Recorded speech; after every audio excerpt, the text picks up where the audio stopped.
قبولیت کے لیے مل کر بآواز بلند صلوات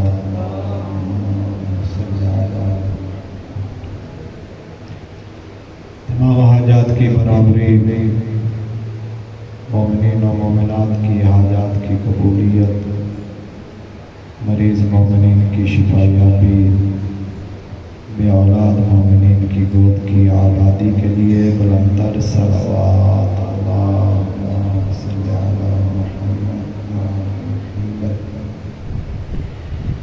جن بزرگان مومنین نے یہ خطۂ عرضی امامین کربلا کے نام سے وقف کیا، وہ آج ہمارے درمیان موجود نہیں ہیں، ان کی نسلیں موجود ہیں اور اس خدمت دین میں مصروف ہیں۔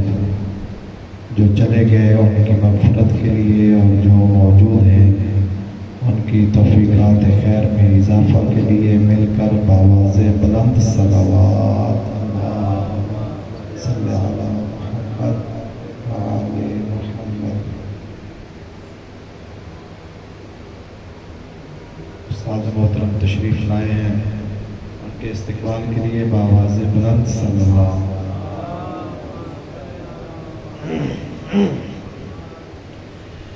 وارث اعظم منجی بشریت منتقم خون حسین حضرت صاحب العصر والزمان کے ظہور میں تعجیل اور مولا کی صحت و سلامتی کے لیے مل کر بآواز بلند صلوات اللہم صلی علی محمد۔ ماشاء اللہ لا حول ولا قوة الا باللہ العلی العظیم۔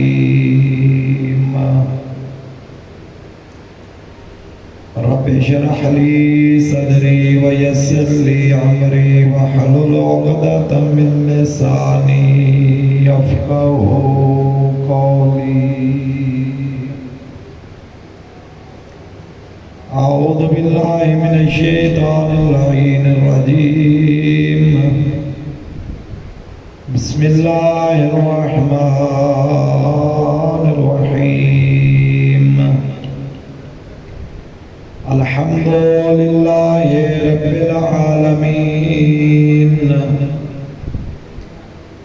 الصلاۃ والسلام علی سیدنا و نبینا وشفیع ذنوبنا وطبیب نفوسنا حبیب الہ العالمین ابو القاسم محمد۔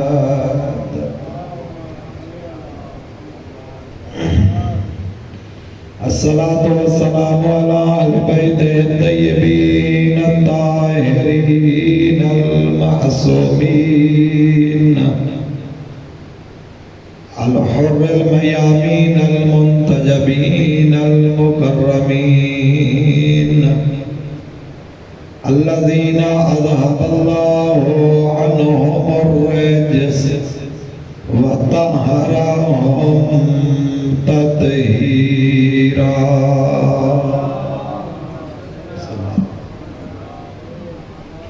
ورحمۃ اللہ علی شیعتہم ومحبیہم وموالیہم اجمعین، ولعنۃ اللہ علی اعدائہم ملعونین اجمعین۔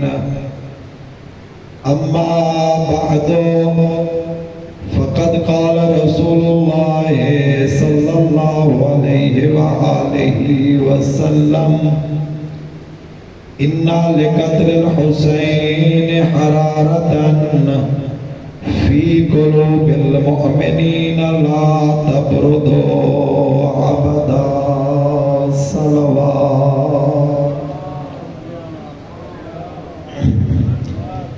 دعا ہے کہ خالق لم یزل ولا یزال ہماری اس عظیم عبادت کو اپنی بارگاہ میں قبول و منظور فرمائے۔ جن جن بھی مومنین و مومنات نے اس عشرہ محرم الحرام کے لیے دام دل میں سکھ نے حصہ پلایا، خداوند متعال کی توفیقات خیر میں اضافہ فرمائے۔ مالک اللہ اس مجلس اعزا کو ہماری اور ہم سب کے مرحومین کے گناہوں کی بخشش کا وسیلہ قرار فرمائے، اور جہاں جہاں بھی پوری کائنات میں ذکر اعزا منعقد ہو رہا ہے، پروردگار عالم عزاداری اور عزاداروں کی حفاظت فرمائے۔ اپنی ان دعاؤں کی قبولیت کے لیے مل کر بآواز بلند صلوات پڑھ لیجیے۔ محترم و معزز سامعین گرامی قدر، نئے اسلامی سال کا آغاز ہو چکا۔ 1444 ہجری کا آج پہلا دن، اور خوش قسمت ہیں ہم لوگ کہ جنہیں پروردگار عالم نے مظلوم کربلا کی عزاداری کے ساتھ اپنے سال کے آغاز کا موقع نصیب فرمایا۔ یقیناً یہ بہت بڑی سعادت مندی ہے۔ لوگ اپنے نئے سال کا آغاز مختلف طریقوں سے کرتے ہیں۔ یہ واحد شیعہ قوم ہے کہ جو اپنے اسلامی سال کا آغاز فرزند رسول کی عزاداری کی صف بچھا کر کرتے ہیں، اور اس بات پر شکر خداوندی بجا لانا چاہیے کہ پروردگار عالم نے ہمیں ان خوش بختوں میں شمار فرمایا جو رسول کے ساتھ بھی محبت کرتے ہیں اور اہل بیت رسول کے ساتھ بھی محبت کرتے ہیں۔ اور یہ میں اپنی طرف سے عرض نہیں کر رہا، بلکہ سرکار دو عالم صلی اللہ علیہ وآلہ وسلم کا ارشاد گرامی ہے، جس سے آپ مومنین کی خوش بختی واضح ہوتی ہے کہ سرکار نے فرمایا وَمَنْ أَرَادَ اللَّهُ، جس شخص کے بارے میں اللہ ارادہ کرتا ہے کہ عبداً خیرہ، جس بندے کو اللہ اچھائی پہنچانا چاہتا ہے، جس بندے کے ساتھ اللہ بھلائی کرنا چاہتا ہے، قَذَفَ فِي قَلْبِهِ مَحَبَّةَ الْحُسَيْنِ، وہ خالق اللہ اس کے دل میں میرے حسین کی محبت پیدا کر دے۔ اللہ جس کے ساتھ بھلائی کرنا چاہتا ہے، اللہ جس کے ساتھ اچھائی کا ارادہ کرتا ہے، اس کے دل میں محبت حسین کے نور کو پیدا کر دیتا ہے۔ اور یقیناً وہ آپ مومنین ہیں، وہ موالیان اہل بیت ہیں، وہ شیعان حیدر کرار ہیں کہ جن کے ساتھ جب اللہ نے بھلائی اور اچھائی کا ارادہ کیا تو ان کے دل میں محبت حسین کو پیدا کر دیا۔ اور یہ محبت کوئی معمولی محبت نہیں ہے، یہ وہ عظیم محبت ہے کہ جس میں جو عنوان کلام سرکار کا فرمان بنایا، عرض کیا، اس فرمان گرامی میں بھی سرکار یہ فرماتے ہیں کہ یہ محبت حسین، یہ قتل حسین کے بعد مظلوم کے ساتھ یہ انس کوئی اتنی بڑی حرارت ہے جو کبھی بھی مومنین کے دلوں میں ٹھنڈی نہیں ہوتی۔ ہر وقت یہ محبت اپنے جوبن کے ساتھ، اپنے عروج کے ساتھ، اپنے ولولہ اور جذبہ کے ساتھ مومنین کے قلوب میں ٹھاٹھے مارتی ہے، متحرک رہتی ہے، مظلوم کے ساتھ حمایت کا اعلان کرواتی ہے، ظالم سے نفرت کا اظہار کرواتی ہے۔ اور یہ جو محبت ہے، یہ جب محبت استوار ہوتی ہے تو محبت دو صفات کا تقاضا کرتی ہے۔ وہ دو صفات کون سی؟ ایک خوشی اور دوسرا غم۔ اور یقیناً انسان کی فطرت میں ہے کہ انسان اپنے محبوب کی خوشی کے ساتھ خوش ہوتا ہے، اپنے محبوب کی غمی کے ساتھ غم مناتا ہے۔ تیسرا اور کوئی پہلو نہیں ہے، اپنوں کی خوشی میں خوش ہوتا ہے، اپنوں کے غم میں مغموم ہوتا ہے۔ اور یہ اس بات کی دلیل ہے کہ ہم مومنین کے دلوں میں جو محبت اہل بیت ہے، ہم کبھی غیروں کے ساتھ محبت نہیں کرتے، ہم کبھی کسی غیر کی خوشی میں خوش نہیں ہوتے، ہم کسی غیر کے غم میں مغموم نہیں ہوتے۔ یہ ہماری محبت اس بات کا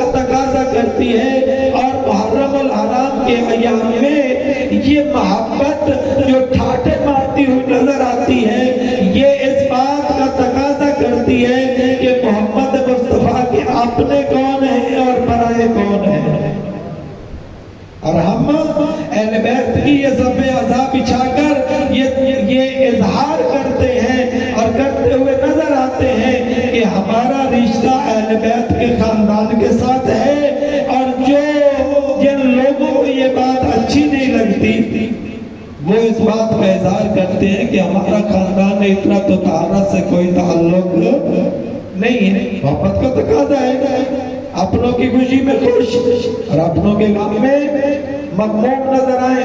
اور دوسری بات یہ ہے کہ جو کربلا، جس کربلا کو منانے کے لیے ہم حاضر ہیں اور جس کربلا کے ساتھ ہم اپنے انس کا اظہار کرتے ہیں، اپنی محبت اور اپنے ولولے کا اظہار کرتے ہیں، وہ کربلا ہم سے کچھ تقاضا کرتی ہے، وہ کربلا ہم سے کچھ مانگتی ہے۔ ہمیں یہ سوچنا چاہیے ہم سے جو کربلا تقاضا کرتی ہے کہ جب عشرہ محرم الحرام کا آغاز ہوا، کربلا ہم سے تقاضا کرتی ہے کہ ہم پہلے کہاں موجود تھے، عشرہ محرم الحرام منانے کے بعد کہاں موجود ہیں۔ اگر اس کربلا کے ذکر نے ہماری زندگیوں میں کچھ تبدیلی لائی ہے تو پھر ہمیں کربلا منانے کا فائدہ ہوا ہے، اور اگر عشر محرم الحرام گزر گیا، مظلوم کی عزاداری برپا ہو گئی، مجلس ماتم و نواخوانی ہو گئی، لیکن ہماری کردار سازی نہ ہوئی تو پھر کربلا نے ہمارا کچھ نہیں دکھا، پھر ہم نے کربلا سے کچھ نہیں سیکھا۔ کم از کم اتنا تو بندے کو اظہار کرنا چاہیے کہ کربلا کے ساتھ، کربلا منانے کے ساتھ اتنا تو بندے کو سیکھنا چاہیے کہ مظلوم کے ساتھ ہمدردی پیدا ہو جائے اور ظالم سے نفرت ہو جائے۔ اور اس بات کا اقرار ہم سے خالق کا قرآن بھی کروا رہا ہے، وَلَا تَرْكَنُوا إِلَّا الَّذِينَ ظَلَمُوا فَتَمَسَّكُمُ النَّارُ۔ اے بندگان خدا، اگر تم ظالم کے ساتھ نفرت نہیں کرو گے، ظالم سے بیزاری کا اعلان نہیں کرو گے، ظالم کے ساتھ اپنی ہمدردی کو جتلاؤ گے بجائے نفرت کے، تو پھر خدا فرما رہا ہے فَتَمَسَّكُمُ النَّارُ، پھر میں خدا اس کو جہنم کے حوالے کر دوں گا، پرواہ بھی نہیں کروں گا۔ کربلا ہمیں ظالم سے نفرت کا درس دیتی ہے، کربلا ہمیں مظلوم سے انس اور محبت کا درس دیتی ہے۔ کربلا سے ہم سیکھنے کے لیے آئے، کربلا سے درس لینے کے لیے آئے، پھر تو صف عزا پہ ہمارا آنا بامانی ہوگا، وگرنہ صف عزا پہ آنا خدا نخواستہ بے معنی ہو گیا تو پھر یہ سارے اہتمام فضول ہو جائے گے۔ سامعین محترم، عرض خدمت ان ابتدائی جملوں کے ساتھ یہ کرنا چاہتا ہوں، صلوات پڑھ لیجئے محمد والا۔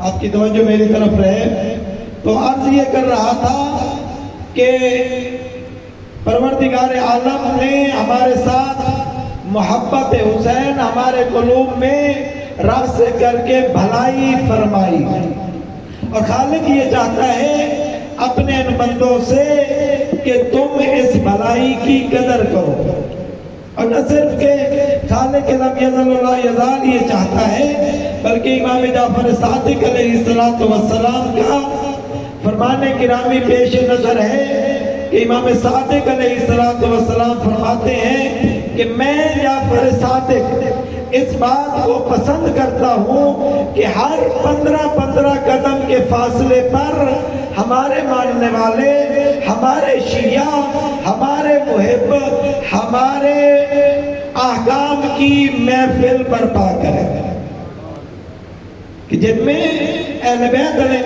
السلام کے تذکرے ہوں۔ ایسی محافل ہر 15 قدم کے فاصلے پر برپا ہونی چاہیے، میں جعفر صادق اس کو پسند کرتا ہوں۔ اور دوسرے مقام پہ ارشاد فرمایا من جلس مجلسا یحیی فیہ امرنا، امام صادق علیہ السلام فرما رہے ہیں کہ میں جعفر صادق اس شخص کے لیے دعا گو ہوں کہ جو ہمارے امر کا احیاء کرتا ہے، جو ہمارے امر کے احیاء کی مجلس برپا کرتا ہے، اللہ اس پر اپنی رحمت کا نزول فرمائے۔ معمولی نہیں ہے یہ مجلس آزاد، بے معنی اور بے برکت اور بے فائدہ نہیں ہے کہ ہم اپنے گھر کو، اپنے کاروبار کو، اپنے آرام کو، اپنا سارا کچھ ترک کر کے آ جاتے ہیں صف اعضاء پہ۔ یقیناً اس کے پیچھے ہماری آخرت کی جزا موجود ہے۔ یہ جو ہم ایام مناتے ہیں، بہت سارے چشم فلک نے ایام دیکھے، انبیاء کے ایام بھی دیکھے، مرسلین کے ایام بھی دیکھے۔ چشم فلک نے حضرت آدم علیہ السلام کا زمانہ بھی دیکھا، حضرت نوح نجی اللہ کا زمانہ دیکھا، موسیٰ کلیم اللہ کا زمانہ دیکھا، عیسیٰ روح اللہ کا زمانہ دیکھا، علت غائیہ کائنات حضرت محمد مصطفیٰ صلی اللہ علیہ وآلہ وسلم کا زمانہ دیکھا۔ گویا یوں کہوں 1.25 لاکھ انبیاء کا زمانہ چشم فلک نے دیکھا، 1.25 لاکھ اوصیاء کا زمانہ دیکھا۔ پروردگار عالم نے مختلف شب و روز کے ساتھ اس زمانے کو مرتب کیا اور چشم فلک نے دیکھا، لیکن رحمت دو عالم صلی اللہ علیہ وآلہ وسلم یہ فرماتے ہوئے نظر آتے ہیں، وہ نبی جو بغیر حکم خدا کے اپنی زبان کو حرکت نہیں دیتا، وہ نبی کہ جب تک جبرائیل وحی لے کر نہ آئے اپنی زبان مقدس کو نہیں کھولتا، وہی رسول فرماتے ہوئے نظر آتے ہیں۔ سارے زمانے دیکھنے کے بعد لا یوم کا یوم ہی، اے میرا لخت جگر حسین، تیرے دن اور تیرے زمانے جیسا کسی کا کوئی زمانہ نہیں ہے۔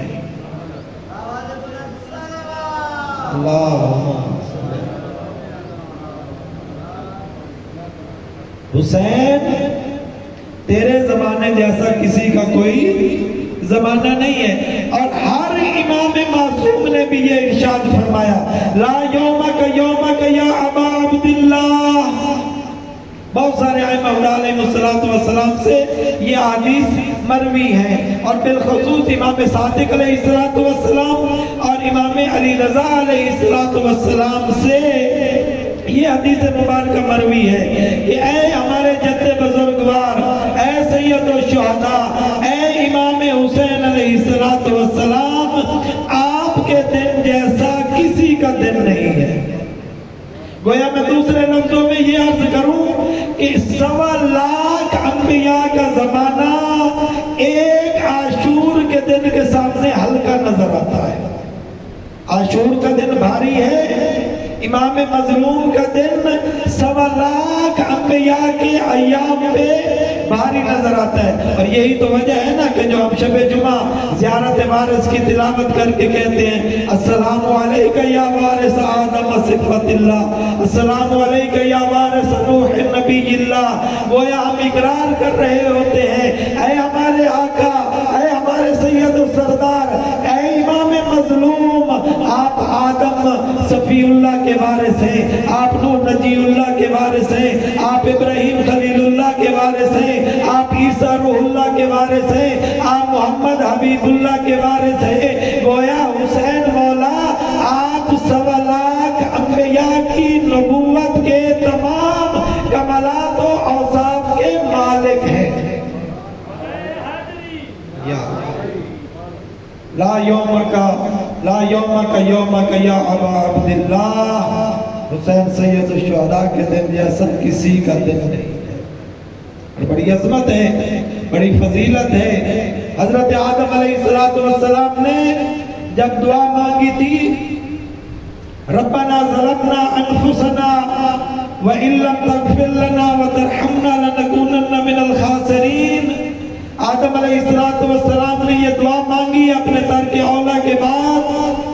خالق نے نے جبرائیل امین کو نازل کیا قلب جناب آدم پر، اور یہ ارشاد فرما کے بھیجا ہے آدم ترک اولا کے بعد تو معافی کا طلبگار ہے، تو اپنے خدا سے استغفار طلب کرنا چاہتا ہے، تو ان الفاظ کے ساتھ اور ان مقدس اسماء کے ساتھ اپنے خدا سے استغفار طلب کیجئے۔ وہ الفاظ کون سے ہیں؟ جناب جبرائیل امین نے جناب آدم علیہ السلام کے سامنے وہ مقدس اسماء تلاوت کیے، جناب آدم نے تلاوت کرنا شروع کی، یا حمید بحق محمد، یا عالی بحق علی، یا فاطر بحق فاطمہ، یا محسن بحق الحسن، یا قدیم الاحسان بحق الحسین۔ جناب آدم تلاوت کرتے جاتے تھے، بڑا فخر محسوس کر رہے تھے۔ روایت کے جملے ہیں اور علماء کا بیان ہے کہ جب پہنچے نا یا قدیم الاحسان بحق الحسین، جب پہنچے جناب جبرائیل سے جناب آدم پوچھتے ہیں اے فرشتوں کے سردار ذرا بتا تو صحیح یہ حسین کون ہے، ذرا مجھے بتا تو صحیح یہ حسین کون ہے؟ جب سے میں نے اپنی زبان پہ اس نام کو لیا ہے میرا دل دکھی ہو گیا ہے، میرا قلب رنجیدہ ہو گیا ہے، میں پریشان ہو گیا ہوں۔ جبرائیل امین نے کہا آدم یہ حسین تیرے بیٹوں میں سے ایک تیرا بیٹا ہوگا جو تیرے نسل سے ہوگا، جو آخری رسول کا نواسا ہوگا، اور کلمہ پڑھنے والے بے یار و مددگار کربلا کی زمین میں لکو تک صحرا میں اسے پیاسا قتل کر دیں گے۔ جناب آدم کے سامنے جبرائیل امین نے مجلس حسین پڑھی، آدم نے گریہ کرنا شروع کیا۔ جناب جبرائیل نے کہا وہ حسین قتل عطشانا وحیدا غریبا حمیدا، کہ وہ حسین عالم غربت میں یکا و تنہا پیاسا شہید کر دیا جائے گا۔ جناب آدم علیہ السلام کا گریہ بڑھا، رونے لگے۔ جبرائیل امین نے مجلس پڑھی، جناب آدم نے گریہ کیا۔ عزادارو یہ مجلس کوئی معمولی امر نہیں ہے، یہ ذکر مظلوم کربلا کوئی آسان نہیں ہے۔ آدم صفی اللہ روئے، نوح نجی اللہ روئے، بڑے انبیاء نے حسین پہ گریہ کیا، اور میں یوں کہوں کہ محمد مصطفیٰ بوقت ولادت مظلوم کربلا روئے، بوقت ولادت مظلوم کربلا سید الرسل نے گریہ کیا۔ اور ایک روایت میرے پیش نظر ہے، وہ روایت عرض کر کے آپ کی زحمت کو تمام کرتا ہوں۔ قبلہ کعبہ تشریف لا چکے ہیں، مدینہ کا شہر تھا، رحمت دو عالم صلی اللہ علیہ وآلہ وسلم تشریف فرماتے کہ سرکار نے اپنے ایک زانو پہ امام حسن علیہ السلام کو بٹھایا، دوسرے زانو پہ امام حسین علیہ السلام کو بٹھایا۔ شہزادوں کے چھوٹے سن سے کہ سرکار نے امام حسن علیہ السلام کے لبوں پر بوسہ دیا۔ جب امام مظلوم نے دیکھا نانا میرے بھائی کے لبوں پر بوسہ دے رہے ہیں، امام مظلوم نے اپنے لب آگے بڑھائے، سید الرسول نے حسین کے رخ کو پھیر کر گردن پہ بوسہ دیا۔ دوسری دفعہ سرکار نے بوسہ لیا امام حسن کا، امام حسین نے اپنا چہرہ آگے بڑھایا، سرکار نے رخ پھیر کر سید الشہداء کی گردن پہ بوسہ دیا۔ جب تیسری دفعہ سرکار نے یہی عمل دہرایا، اب امام مظلوم نے اپنے نانا کی گود کو چھوڑا اور اس طرف دوڑنا شروع کیا۔ یہ سجرے میں ماں زہرا موجود تھی، بھاگتے بھاگتے ماں کی گود میں پہنچے، عرض کرتے اماں ذرا میرے منہ کو سونگو نا، میرے منہ سے بو آتی ہے۔ بی بی نے فرمایا نہیں میرا لال حسین، تو جوانان جنت کا سردار ہے، آپ کو جا اور کو جا، بیٹا معاملہ کیا ہے؟ سرکار نے عرض کیا